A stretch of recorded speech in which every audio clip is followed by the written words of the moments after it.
સંસદ સત્ર વચ્ચે આજે સવારે 10:30 વાગ્યે ઉપાધ્યક્ષ જગદીપ ધનખડ વિપક્ષના સાંસદો સાથે બેઠક કરશે કે જેમાં તેઓ ગૃહને શાંતિપૂર્ણ રીતે ચલાવવાની અપીલ કરશે।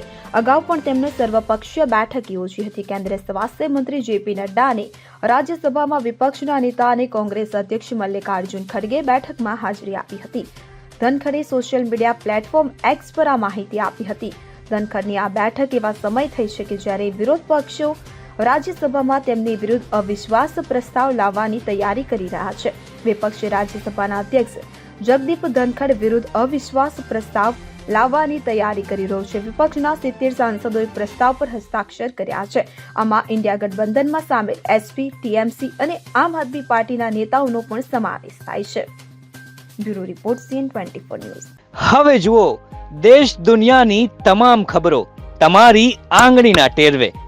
ઉઠાવો મોબાઈલ અને ગૂગલ પ્લે સ્ટોર પરથી ડાઉનલોડ કરો અમારી CN24 ન્યૂઝ મોબાઈલ એપ।